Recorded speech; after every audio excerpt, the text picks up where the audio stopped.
We have read many places in the Gospels where Jesus preached sermons. యేసుక్రీస్తు ప్రభువారు ప్రసంగాలు బోధించినట్లుగా సువార్తల్లో అనేక చోట్ల మనం చదువుతాం. Can any of you tell me a place where Jesus sang a song? యేసుక్రీస్తు ప్రభువారు కీర్తన పాడినట్లుగా ఎక్కడ ఉందో మీలో ఎవరైనా చెప్పగలరా? You remember that? మీకు గుర్తుందా? Where does it say Jesus sang a hymn?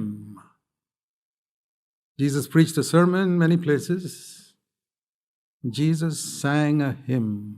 యేసుక్రీస్తు ప్రభు కీర్తన పాడినట్లుగా ఎక్కడ ఉంది? ఆయన ప్రసంగాలు బోధించినట్లుగా అనేక చోట్ల ఉంది. ఆయన కీర్తన పాడినట్లుగా ఎక్కడుంది? All you Bible scholars? Anybody raise your hand? Bible పండితులందరూ చెప్పండి. ఎవరైనా చెప్తారా? మీ చేయి పైకెత్తండి. Give me the reference. ఎక్కడుందో రెఫరెన్స్ చెప్పండి. Anybody raise your hand who can give me the reference? మీలో చేయి పైకెత్తిన వాళ్ళు రెఫరెన్స్ చెప్పొచ్చు.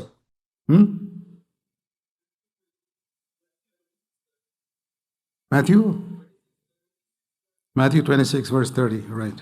మత్తయి సువార్త 26వ అధ్యాయం 30వ వచనం. You know, this is the time when it says he took the bread, verse 26, and said, "Take, eat, this is my body." And gave the cup and said, "Drink from it," verse 27, Matthew 26:27. ఇక్కడ మనం చూసినట్లయితే మత్తయి సువార్త 26వ అధ్యాయంలో ఆయన ఒక రొట్టెను తీసుకొని ఇది నా శరీరం అని చెప్పారు. అదే 27వ వచనంలో కూడా మనం చూసినట్లయితే ఆయన గిన్నెను పట్టుకొని ఇది నా రక్తము అని చెప్పారు. This is my blood of the new covenant, poured for many.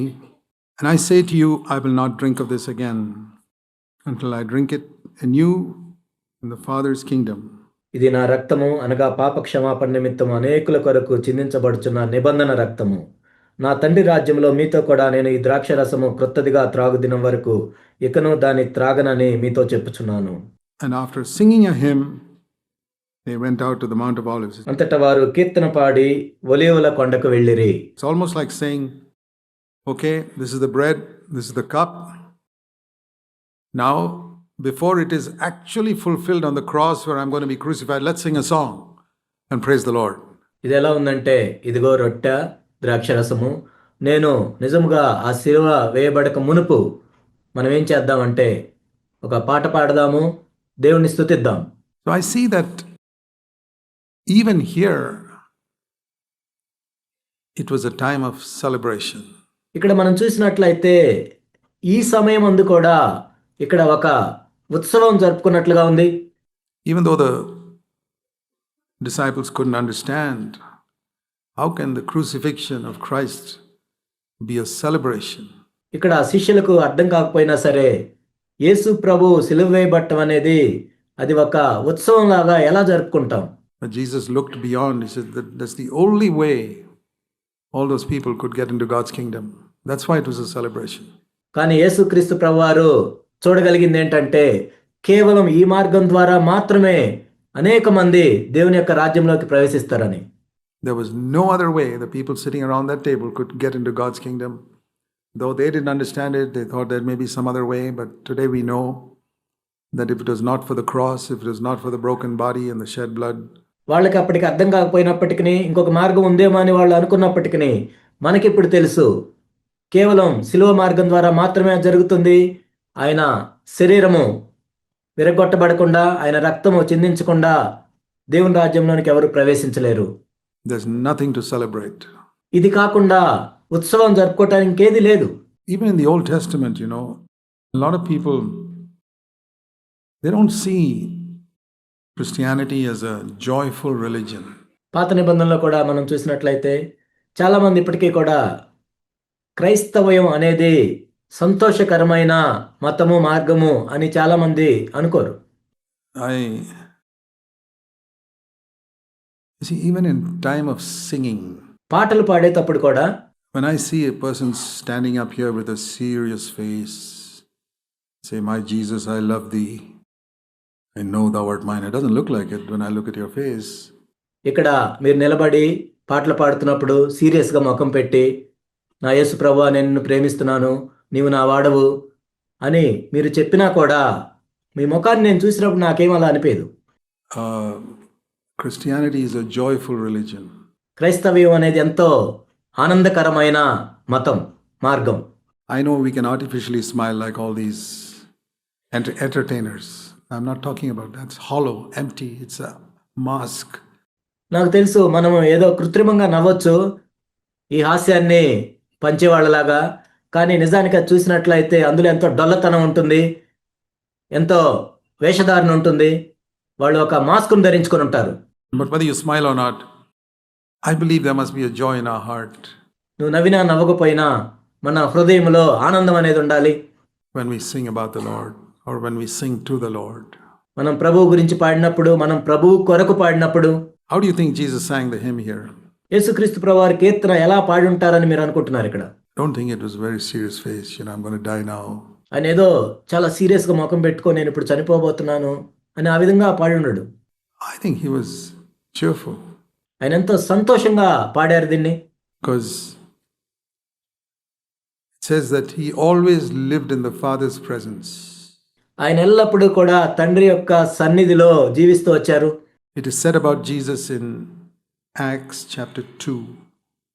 And it's very interesting what I showed you in Matthew 26. The only place in the Bible where it says Jesus sang a hymn was just before he went to the cross. ఇక్కడ అపోస్తలుల కార్యములు 2వ అధ్యాయంలో మనం చూసినట్లయితే, నేను ఇంతకు ముందు మీకు చూపించినట్లు మత్తయి సువార్త 26వ అధ్యాయంలో బైబిల్లో ఒకే ఒక చోట ఈ విధంగా రాయబడింది. యేసుక్రీస్తు ప్రభువారు కీర్తన పాడినట్లుగా ఆయన సిలువ వేయబడడానికి వెళ్ళేదానికి ముందు ఈ కీర్తన పాడారు. Showing that even that most painful experience was something to rejoice over. How much more everything else? అది ఎంతో బాధాకరమైన పరిస్థితిలో కూడా ఆయన ఎంతో ఆనందంగా ఉన్నారు. ఇంకా మిగిలిన వాటి విషయంలో ఎలా ఉండాలి? Acts 2, when Peter was speaking about Jesus. అపోస్తలుల కార్యములు 2వ అధ్యాయంలో పేతురు యేసు ప్రభు గురించి మాట్లాడేటప్పుడు And says in verse 25, David says about him, I saw the Lord, this talked about Jesus. I saw the Lord always in my presence. He's at my right hand. I will not be shaken. Therefore my heart was glad. ఇక్కడ దావీదు ఈ విధంగా చెప్తున్నాడు. ఇది యేసుక్రీస్తు ప్రభువు గురించి. ఆయన గూర్చి దావీదు ఇట్లా, నేను ఎల్లప్పుడూ నా ఎదుట ప్రభువును చూచుచుంటిని. ఆయన నా కుడిపార్శ్వమున ఉన్నాడు గనుక నేను కదల్చబడను. కావున నా హృదయం ఉల్లసించెను, నా నాలుక ఆనందించెను. And my tongue with which I was singing exulted. Why?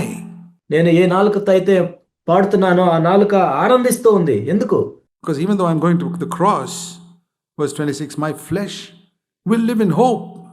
నేను సిలువ వేయబడటానికి వెళ్తున్నా కానీ 26వ వచనంలో మనం చూసినట్లయితే నా శరీరము కూడా నిరీక్షణ కలిగి నిలకడగా ఉండును. Because after the cross you will not abandon my soul in the grave. ఎందుకంటే ఆ సిలువ వేయబడిన తర్వాత నీవు నా ఆత్మను పాతాళంలో విడిచిపెట్టవు. Before my body decays, you will not allow my body to decay, and you will make me full of gladness, verse 28, with your presence. నా శరీరమును నీవు కుళ్ళు పట్టనీయవు. 28వ వచనంలో మనం చూసినట్లయితే నన్ను ఉల్లాసముతో నింపెదవు. See, most people's body, as soon as they die, within 24 hours it can begin to smell, but it says here, అనేక మంది శరీరమును మనం చూసినట్లయితే చనిపోయిన 24 గంటల కంటే ముందే వాళ్ళ శరీరము కుళ్ళిపోతూ ఉంటుంది, వాసన వస్తూ ఉంటుంది. Jesus' body never underwent any decay.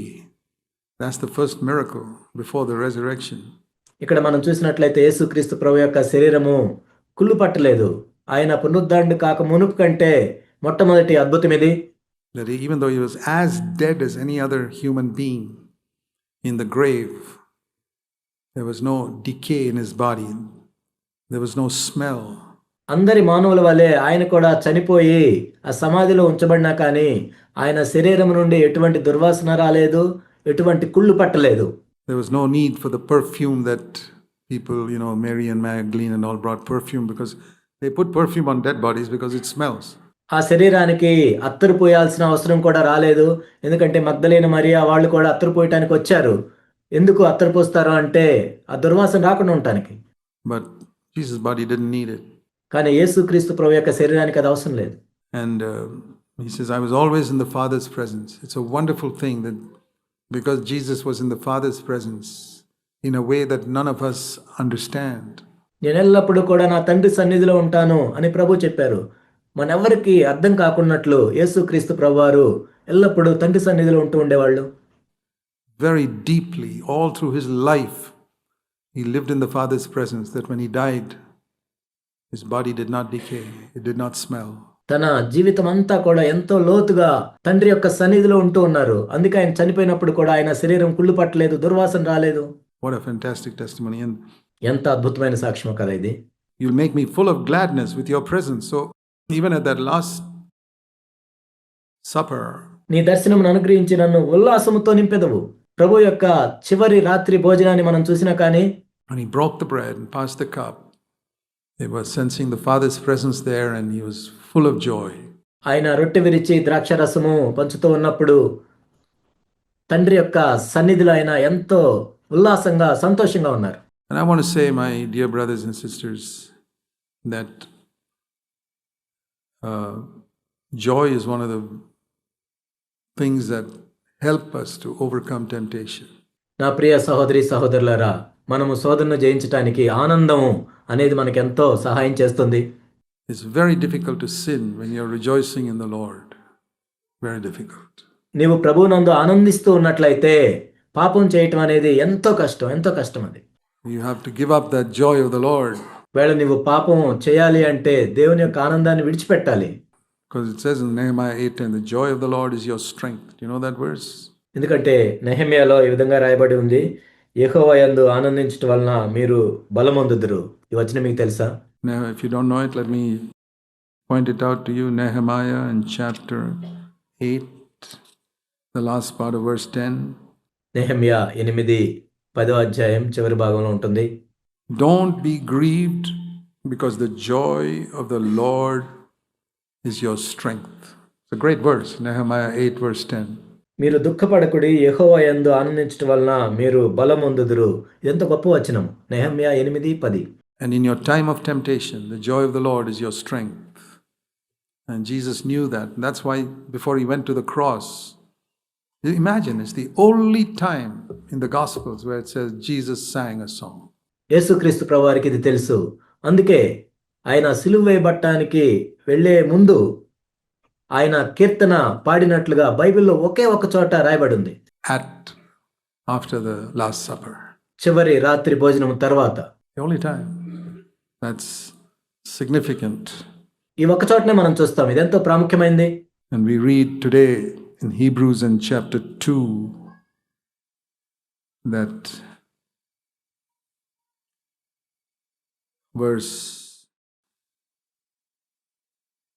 about his suffering, about his death in verse 9. Hebrews 2:9.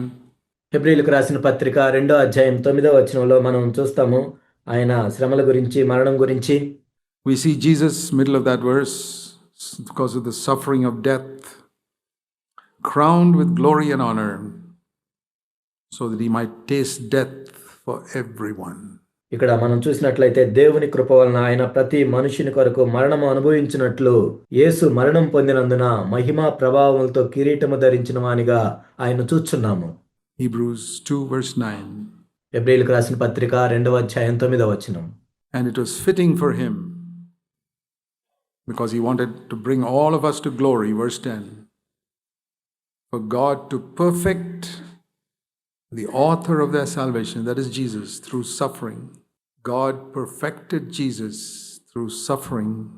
ఆయన అనేకులైన కుమారులను మహిమకు తెచ్చుచుండగా వారి రక్షణకర్తను అనగా యేసు ప్రభువును శ్రమల ద్వారా సంపూర్ణంగా చేయుట ఆయనకు తగును. And now his Father is our Father, verse 11, and he's not ashamed to call us his brothers and sisters. కనుక ఇప్పుడు మనం చూసినట్లయితే ఆయన యొక్క తండ్రి మనకు కూడా తండ్రిగా అయ్యాడు. ఈ హేతు చేత వారిని సహోదరులను పిలుచుటకు ఆయన సిగ్గుపడలేదు. 11వ వచనము. Remember that, because of the Lord's table, Jesus is not ashamed to call us brothers and sisters now. మనము ప్రభు బల్ల యొద్దకు వచ్చినప్పుడు దీన్ని జ్ఞాపకం చేసుకుందాము. మనల్ని సహోదరి సహోదరులని పిలవటానికి యేసు ప్రభు వారు సిగ్గుపడలేదు. And what does he say? I will proclaim your name to my brothers, and in the midst of the church, I will sing your praise. నీ నామమును నా సహోదరులకు ప్రచురపరుతును, సంఘము మధ్య నీ కీర్తిని గానము చేతును. Jesus is the song leader, by the way. In the church, he says the Father, and in the midst of the brothers, I'm going to sing your praise, Father. యేసుక్రీస్తు ప్రభువారే పాటలను నడిపించే నాయకుడు. సంఘము మధ్యలో ఉండి, తండ్రి నేను మీ కొరకు పాట పాడతానని ప్రభు చెప్తున్నారు. So there's every reason for us to rejoice in the cross in which Jesus died. కాబట్టి యేసుక్రీస్తు ప్రభువారు మరణం పొందిన ఆ శిలువను బట్టి మనము సంతోషించటానికి అనేక కారణాలు ఉన్నాయి. And if you understand that properly, the disciples did not understand. దాన్ని మనం సరిగా అర్థం చేసుకున్నట్లయితే శిష్యులు అర్థం చేసుకోలేకపోయారు. And that's why Peter said, No, Lord, don't go to the cross. అందుకే పేతురు చెప్పాడు, లేదు లేదు ప్రభువా, శిలువ మీదకి వెళ్ళొద్దు అని చెప్పాడు. And Jesus said, that's the voice of Satan. అప్పుడు యేసు ప్రభు ఏం చెప్పారంటే, ఇది సాతాను యొక్క స్వరం. And I want to say to you in Jesus' name, whenever you are tempted and the voice says, no, don't die to yourself here, enjoy yourself, that's the voice of the devil. నేను మీకు యేసు నామములో చెప్తున్నాను, ఎప్పుడైనా మీరు శోధించబడుతున్నప్పుడు, లేదు లేదు నీ స్వయానికి నువ్వు ఇక్కడ చనిపోవద్దు, దీన్ని అనుభవించు, ఆనందించు అనే స్వరాన్ని నువ్వు వింటున్నట్లయితే అది అపవాది యొక్క స్వరం.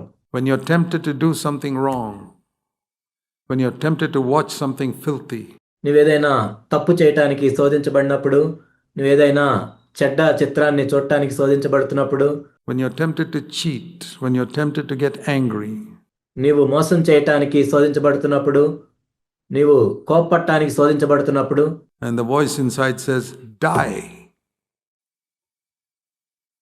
You say, no, I'm not going to die. నీలో ఉన్న స్వరం ఏం చెప్తుందంటే చనిపో అని చెప్తుంది. కానీ నువ్వేమంటావు అంటే లేదు నేను చనిపోను అంటావు. That's the voice of the devil. Don't die. చనిపోవద్దు అని చెప్పే ఆ స్వరం ఎవరిదంటే అపవాది యొక్క స్వరం. Just like Peter told Jesus, don't die. యేసు ప్రభువుతో పేతురు చెప్పినట్లుగా నువ్వు చనిపోవద్దు ప్రభు అని చెప్పాడు. And you know that you and I have heard that voice many times in our life at the time of temptation. Don't die here. మన జీవితంలో అనేక సార్లు మనం శోధించబడుతున్నప్పుడు ఇక్కడ నువ్వు చనిపోవద్దు అనే స్వరాన్ని మనం అనేక సార్లు విన్నాం. Assert yourself. Speak up. And you don't die. నీ హక్కు నువ్వు కాపాడుకో, మాట్లాడు, చనిపోవద్దు. You don't realize at that moment you listen to the devil. ఆ సమయంలో నీవు అపవాది యొక్క స్వరాన్ని విన్నావని నీకు తెలియలేదు. Because the Lord told you to die and you said no. ప్రభు ఏమో నువ్వు చనిపో అని చెప్తున్నప్పుడు నువ్వేమో కాదు అని చెప్తున్నావు. Just like Peter, you said, no, this won't happen to me. పేతురు చెప్పినట్లుగా ఇది నాకు జరగదు అని చెప్పాడు. That's the time you need to hear Jesus saying, get behind me, Satan. ఆ సమయంలో యేసు ప్రభు చెప్పే మాటలు మనం వినాలి. సాతానా నా వెనక్కి పొమ్ము. It's the voice of Satan, and you have heard and obeyed the voice of Satan numerous times. అది సాతాన్ యొక్క స్వరము. నీవు సాతాన్ యొక్క స్వరాన్ని అనేక సార్లు విన్నావు, ఆ స్వరానికి విధేయత చూపించావు. Have you decided to stop listening to that voice? ఆ స్వరాన్ని వినకూడదు అని నువ్వు నిర్ణయం తీసుకున్నావా? When you break bread, you're choosing the way of the cross. మనము రొట్టెను విరుస్తున్నప్పుడు శిలువ మార్గాన్ని మనం కోరుకుంటున్నాం. You're not just admiring the bread and passing it on. Oh, Jesus, how you died for me. No, you're partaking of it. మనం ఆ రొట్టెను చూసి దాన్ని అభినందించట్లేదు. ఓ యేసు ప్రభువా నా గురించి నువ్వు మరణించావా అని దాన్ని చూసి ఇతరులకు ఇవ్వట్లేదు, కానీ దాంట్లో మనం పాలు పొందుతున్నాం. I want to die with you. That's why I drink the cup and eat the bread. నేను నీతో కలిసి మరణించాలనుకుంటున్నాను. అందుకే మనం ఆ రొట్టెను తింటున్నాం, ఆ పాత్రలోని త్రాగుతున్నాం. And saying, I will not say like Peter, this will not happen to me. పేతురులాగా నాకైతే ఇది జరగదు అని నేను చెప్పట్లేదు. Say, yes, Lord, I accept it. It's easy to say it right now. అవును ప్రభువా నేను అంగీకరిస్తున్నాను అని మనం చెప్పాలి. ఇప్పుడు చెప్పడం సులభమే. Say it tomorrow morning. Say it day after tomorrow afternoon. రేపు ఉదయం చెప్పండి, ఎల్లుండి మధ్యాహ్నం చెప్పండి, Say it on Wednesday evening. బుధవారం సాయంత్రం చెప్పండి. When you face something in your home or in some other place where you're provoked, మీ ఇంట్లో కానీ ఇంకొక చోట కానీ ఎక్కడైతే నీవు ప్రేరేపించబడతావో, and you hear two voices, one the voice of the Holy Spirit saying, die. Sing a song and die. Like Jesus, sing a hymn and go to the cross. రెండు స్వరాలు నీకు వినపడతాయి. ఒకటేంటంటే నీవు చనిపో అని, సంతోషంగా నీవు చనిపో, యేసుక్రీస్తు ప్రభువారి వలె కీర్తన పాడి సిలువ మీదకి వెళ్ళు అనే పరిశుద్ధాత్మ యొక్క స్వరాన్ని వింటావు.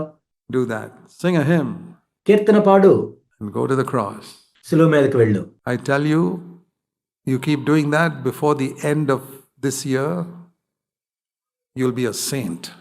నేను చెప్తున్నాను, మీరు అలా చేస్తూ ఉన్నట్లయితే ఈ సంవత్సరం ముగిసే లోపు మీరు ఒక పరిశుద్ధురాలైపోతారు. Before the end of this year, I can prophesy that. ఈ సంవత్సరం ముగిసే లోపే నేను దాన్ని ప్రవచిస్తున్నాను. And you can be pretty sure the devil doesn't want that. కానీ నీవు ఆ విధంగా ఉండాలని అపవాది కోరుకోవట్లేదు. So he'll keep telling you what Peter said to Jesus. No, don't let that happen. Assert yourself, man. యేసు ప్రభువుతో పేతురు ఏదైతే చెప్పాడో, లేదు నువ్వు సిలువ మీదకి వెళ్ళొద్దని, సైతాను కూడా నీతో అదే చెప్తాడు. లేదు, నీ హక్కుల కోసం పోరాడు. You have your choice, my brothers and sisters. నా ప్రియ సహోదరి సహోదరులారా, ఎంపిక చేసుకునే అవకాశం మీకే ఉంది. But what you're going to testify today is, I want to die. కానీ మీరు ఏమి సాక్ష్యం ఇవ్వబోతున్నారంటే ఈరోజు, నేను మరణించాలనుకుంటున్నాను. I hope it will not be a lie that you tell the Lord by breaking bread. ఆ విధంగా మీరు రొట్టె విరచటం ద్వారా దేవునితో మీరు అబద్ధం ఆడట్లేదని నేను అనుకుంటున్నాను. Say, Lord, what I'm testifying in action now, I want to do in every situation I face the rest of this year. ప్రభువా, ఈ సంవత్సరంలో మిగిలిన సమయం అంతా కూడా నేను ఈ రొట్టెను విరుచుట ద్వారా, ఈ క్రియ ద్వారా నేనేం సాక్ష్యం ఇస్తున్నానంటే, ప్రతి పరిస్థితిలో కూడా నేను మరణిస్తాను. I want to sing a hymn, go to the cross. నేను కీర్తన పాడి సిలువ మీదకి వెళ్తాను. Yeah, God bless you. దేవుడు మిమ్మల్ని ఆశీర్వదించును గాక.